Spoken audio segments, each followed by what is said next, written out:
بسم اللہ الرحمن الرحیم نحمدہ و نصلی علی رسول الکریم۔ صحیح البخاری کتاب الوضو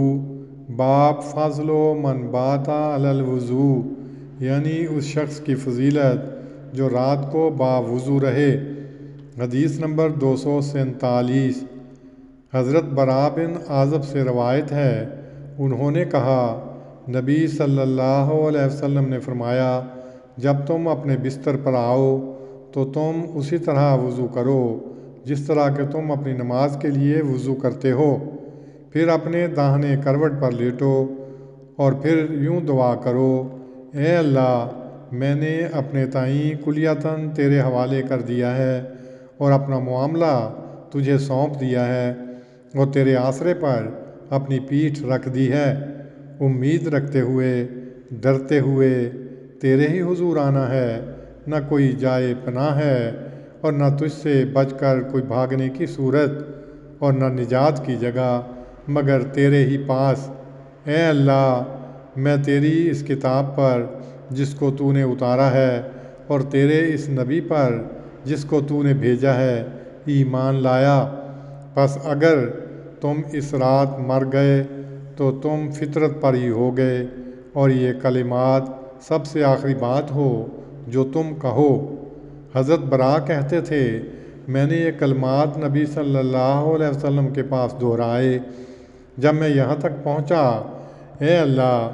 میں تیری اس کتاب پر ایمان لایا جو تو نے اتاری ہے، تو میں نے کہا،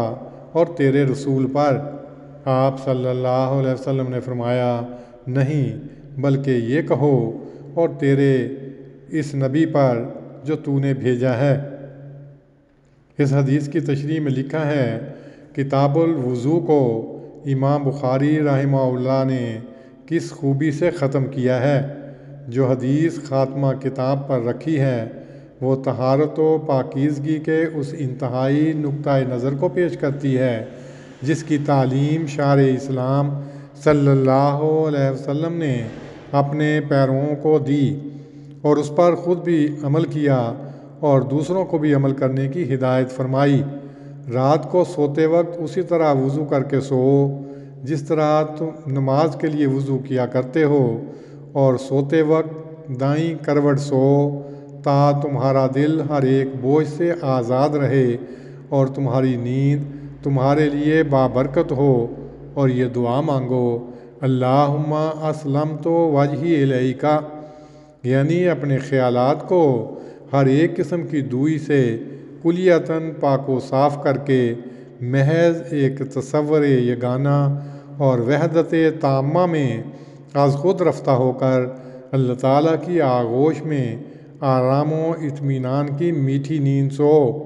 نہ غیر اللہ سے امید ہو نہ اس کا ڈر، وہی ذات تمہارا آسرا ہو، وہی تمہارا ماوا اور ملجا۔ کیا ہی پاک تعلیم ہے۔ آپ نے نفس بشری کی گہرائیوں کے متعلق کامل معرفت و بصیرت رکھتے ہوئے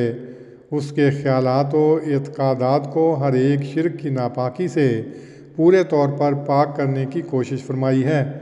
کیونکہ جو خیال سوتے وقت میں سر میں سما جاتا ہے وہ صحیفہ نفس پر گہرا نقش چھوڑتا ہے، خصوصاً جب ہر روز اس ہدایت پر عمل درآمد ہوتا رہے۔ غرض اسلامی وضو کا فلسفہ یہ ہے کہ انسان اپنے ظاہر و باطن میں پاک و صاف ہو اور کامل طہارت اسے نصیب ہو۔ امام بخاری یہ مقصد واضح کرنے کے لیے خاتمہ پر مذکورہ بالا حدیث لائے ہیں۔ حضرت صلی اللہ علیہ وسلم کا یہ فرمانا کہ اگر تم اس رات مر گئے تو تم فطرت پر مرو گے، آپ نے اس سے یہ سمجھایا ہے کہ انسان کی فطرت پاک ہے اور باہر کے عارضی حالات اس کو مقدر کر دیتے ہیں، جیسا کہ اس بارے میں آپ کا ارشاد نہایت واضح الفاظ میں آگے بھی آئے گا، اور انسان کا فرض ہے کہ وہ اپنی فطرت کو دعا سے اور دیگر وسائل سے پاک کرتا رہے، اور اسلامی وضو بھی ایک ذریعہ ہے اس فطرت کے ظاہر و باطن کو پاک کرنے کا،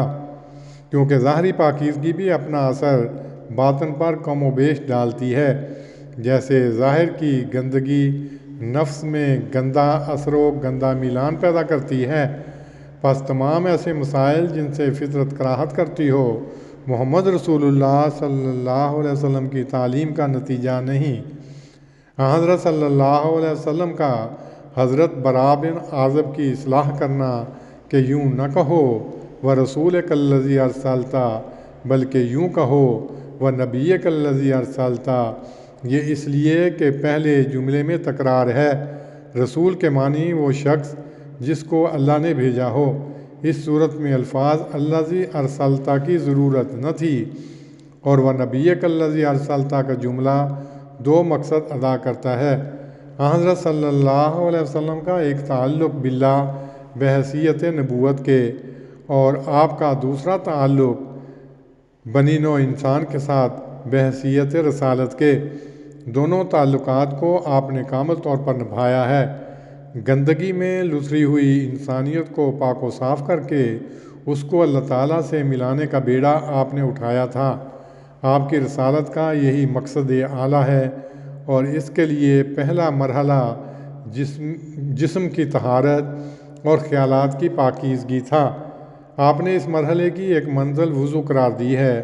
جو اپنے مقام میں ظاہری پاکیزگی بھی شامل رکھتا ہے اور باطنی پاکیزگی بھی، اور اس بارے میں محمد رسول اللہ صلی اللہ علیہ وسلم کی خالص تعلیم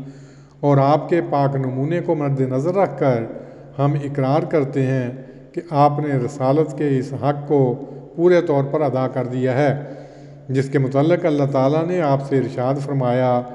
یا ایھا المدثر قم فانذر وربک فکبر وثیابک فطہر والرجز فاہجر۔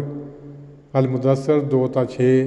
اے کپڑا اوڑھنے والے، اٹھ کھڑا ہو اور انتباہ کر اور اپنے رب ہی کی بڑائی بیان کر، اور جہاں تک تیرے کپڑوں یعنی قریبی ساتھیوں کا تعلق ہے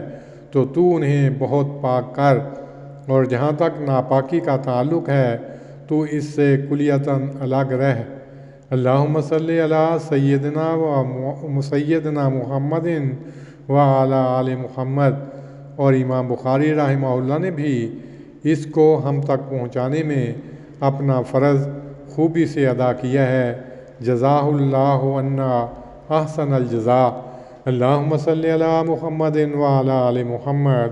کما صلیت علی ابراہیم وعلی آل ابراہیم انک حمید مجید۔